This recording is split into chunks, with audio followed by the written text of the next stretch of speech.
सभी पक्षी अपने अपने घोंसलों में सहमे हुए बैठे थे। चिड़िया, उसका पति और उनका एक बेटा भी अपने घर में बैठे हुए थे। कुकू के पापा, अगर ऐसे ही बारिशें होती रही तो कैसे चलेगा? अब तो 2 दिन से कुकू ने भी कुछ नहीं खाया। मैं भी यही सोचकर परेशान हूँ। अब तो कुछ ना कुछ करना ही होगा। पापा, मुझे बहुत भूख लगी हुई है। मेरे पेट में भूख के कारण बहुत दर्द हो रहा है। कुकू की मम्मा, अब मुझे जाना होगा। मुझे अपने बेटे की खातिर घर से निकलना होगा। परंतु बाहर तो जोरों की बारिश लगी हुई है। आप कैसे भोजन ढूंढ कर लाएंगे ऐसी बारिश में? मैं अपने परिवार को भूख से मरता भी तो नहीं देख सकता। हालात जैसे भी हों, मुझे अपने परिवार को भोजन लाकर देना ही होगा। मैं जल्द लौट कर आ जाऊंगा। हम आपका इंतजार करेंगे। ऐसे तेज बारिश की परवाह किए बिना पापा चिड़िया अपने घर से निकलता है। वो बहुत मुश्किल से उड़ता हुआ तोते के घर की तरफ जाता है। वो दस्तक देता है। कौन कौन है ऐसी बारिश में? मैं टुनटुना हूँ। तोता दरवाजा खोलता है। अब तो कुकू के पेट में भूख से दर्द हो रहा था। 2 दिन से हम उसे खाने को कुछ भी ना दे सके, इसलिए मैं आपके पास आया हूँ। अगर घर में कुछ है तो मुझे दे दो। यार टुनटुने, मेरे पास घर में एक ही अमरूद था। वो तो मैंने अभी थोड़ी देर पहले खा लिया है। अगर आप पहले आ जाते तो वो अमरूद आप कुकू के लिए ले जाते। फिर टुनटुना निराश होकर कबूतर की तरफ जाता है। अंडे के पापा, आज शाम तक हमारे अंडे से बच्चा निकल आएगा और अगर छोटे बच्चे को भोजन ना दिया तो कुछ भी हो सकता है। मुझे तो कुछ समझ नहीं आ रहा कि मैं क्या करूं। कोई और पक्षी भी तो नजर नहीं आ रहा पूरे जंगल में। अगर किसी का साथ मिल जाए तो मैं भोजन ले आता। हमें कुछ ना कुछ करना ही होगा। ऐसे ही वहाँ टुनटुना आ जाता है। कबूतर, मैं तोते के पास गया था कुछ खाने को लेने, परंतु उसके पास तो कुछ भी ना था। मेरा बच्चा बहुत भूखा है। क्या कुछ खाने को है आपके पास? भाई जी, हमारे तो अंडे से बच्चा बाहर आने वाला है और घर में एक दाना भी नहीं है। हम तो खुद बहुत परेशान हैं। अच्छा ही हुआ जो आप मेरी तरफ आ गए। आपको देखकर मुझे भी कुछ हौसला हुआ है। मैं भी आपके साथ चलता हूँ और हम मिलकर कुछ खाने को ढूंढ लाते हैं। हम जाएंगे किस दिशा में? बाहर जाकर देखते हैं, किसी ऊंची जगह से ही भोजन मिल सकता है। बाकी तो पूरे जंगल में पानी ही पानी है। फिर कबूतर और टुनटुना वहाँ से उड़ते हैं। वो अभी थोड़ा ही दूर गए थे कि सामने कौवा और कभी बैठे हुए देख वो दोनों उनके पास चले जाते हैं। भोजन के लिए निकले हो क्या?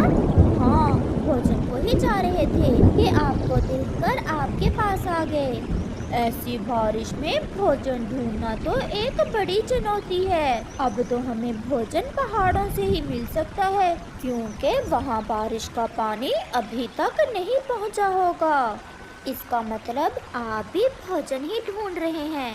ये तो बहुत अच्छा हुआ, हम सब एक साथ इकट्ठे हो गए। इससे मेरा खौफ थोड़ा कम हो गया है। तो फिर चले, हम पहाड़ों पर ही चलते हैं। वो सब इकट्ठे वहाँ से उड़ते हैं।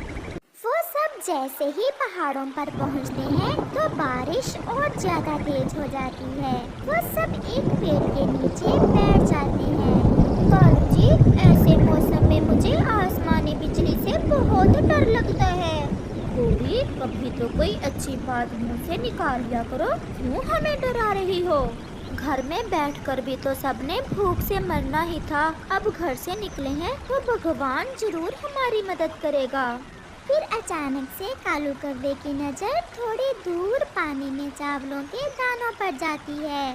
वहाँ तो ढेर सारे चावल थे। भोजन, हमें भोजन मिल गया। वो देखें, सामने चावल हैं। चावल देख तो वो सब बहुत खुश हो जाते हैं। ऐसी बरसात में चावल तो उनके लिए बड़ी खुशी थी। अब हमें चावल लेकर यहाँ से जल्दी जल्दी वापस जाना चाहिए। नहीं कबूतर, हम यहाँ बैठकर थोड़ा इंतजार करते हैं। बारिश पहले से ज्यादा तेज है। जैसे ही बारिश थोड़ा कम होगी, हम चावल लेकर घर वापस चले जाएंगे। मुझे तो भूख। समय गुजर जाने के बावजूद भी ना कालू कौवा बाहर आने की हिम्मत करता है, ना चील उसका इंतजार करते करते थकती है।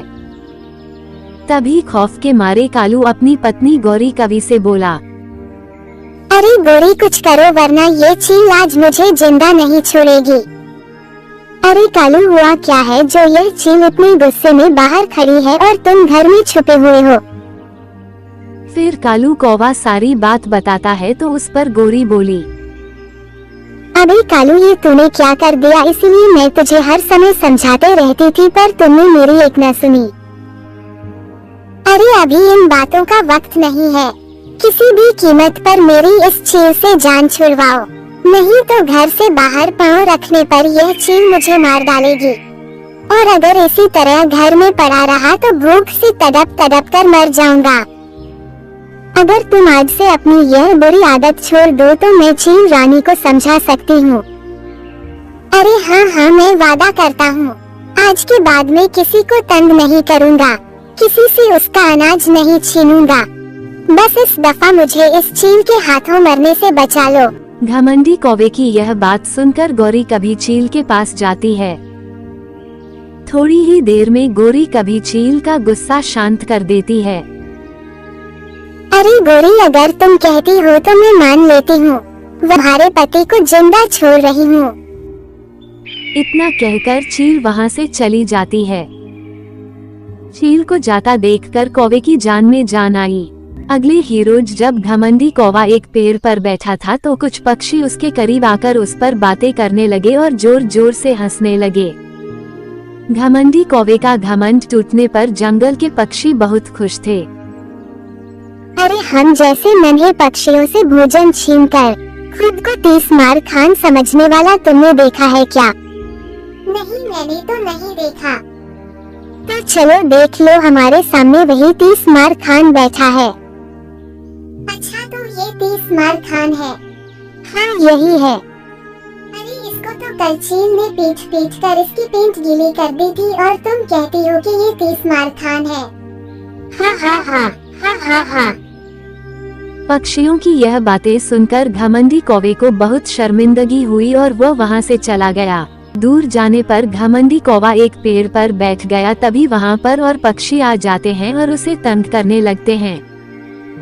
अरे कालू भैया क्या हुआ, कहीं हवा टाइट तो नहीं हो गई जो इस तरह आज खामोश खामोश बैठे हो? अरे मुझे तो लगता है चील ने घमंड निकालने के साथ साथ इसकी जबान भी इसके मुंह से निकाल ली है। सोचने लगा। अभी कल तक तो पूरे जंगल में मेरी आतंक थी और सभी पक्षी मुझसे बहुत डरते थे, मगर जब से चील ने मुझे पीटा है तब से कोई पक्षी मुझसे नहीं डरता। मैं चील से अपनी इस बेइज्जती का बदला तो जरूर लूंगा। तभी उसे एक उपाय सूझी। अरे हर रोज इस समय चील अनाज लाने के लिए जाती है, क्यों ना मैं उसकी गैर मौजूदगी में उसके बेटे को मारकर अपना इंतकाम ले लूं। इंतकाम की आग में डूबा कालू चील के घर की ओर चल देता है। जब वह चील के घर पहुंचता है तो चील के बच्चे को अकेला बैठा देखकर वह अंत के बारे में सोचे बिना उस पर चाकू से वार कर देता है और उसे मार देता है। तभी चील अनाज लेकर वापस आ जाती है और अपने बेटे को मरा हुआ देखकर वह घमंडी कौवे पर हमला कर देती है और उसे भी मार देती है। इस तरह अंत के बारे में सोचे बिना मूर्ख कौवा चील के बच्चे सहित अपनी जान गंवा देता है। में कालू कौवा और एक चील रहते थे।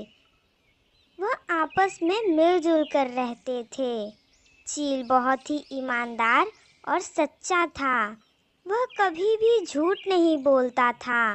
अपने हिस्से में से खाने के लिए कौवे को भी देता था।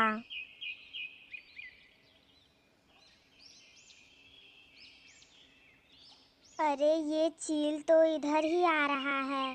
मैं अपना अमरूद छुपा लेता हूँ, नहीं तो इसको भी देना पड़ेगा।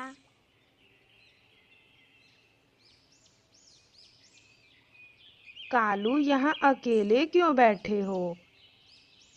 कुछ नहीं, बस ऐसे ही। चलो कहीं थोड़ा घूम आते हैं।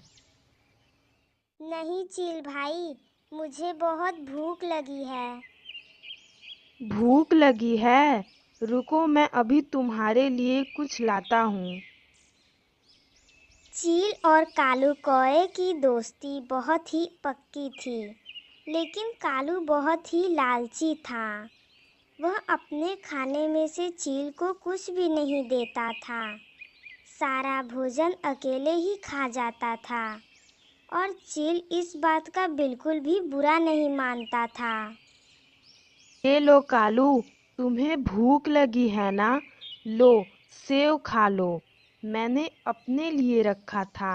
मुझे अभी भूख नहीं है, तुम इसे खा लो। दिन बीतते गए।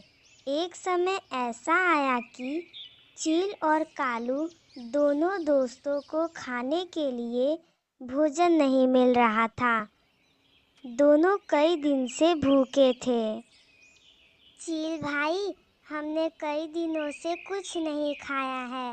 इधर आसपास में कुछ खाने के लिए नहीं मिल रहा है। हमें भोजन की तलाश में कहीं बाहर जाना होगा।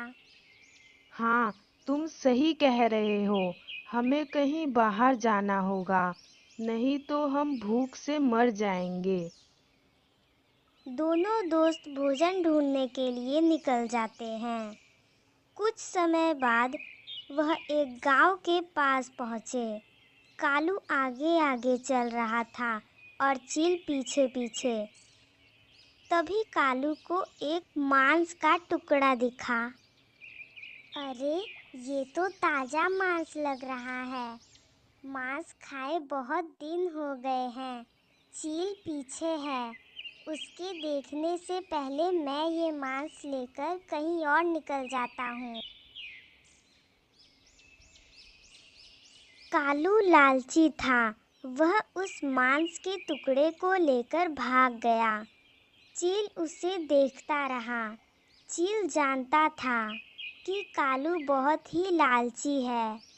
कालू भागते हुए जंगल में गया और एक पेड़ के नीचे बैठकर मांस का टुकड़ा खाने लगा। कितने दिनों बाद मांस खाने को मिला। आज तो मज़ा आ गया। अब मेरा पेट तो भर गया। चील पता नहीं कहाँ होगा। चलो उसके पास चलता हूँ। कालू ने मांस का टुकड़ा खाकर ख़त्म कर दिया। तब उसे चील की याद आई और वह चील के पास आ गया। ये क्या? चील भाई तो इधर ही सो गया। वाह, इतना अच्छा मांस ताजा ताजा। ये चील को कहाँ से मिल गया?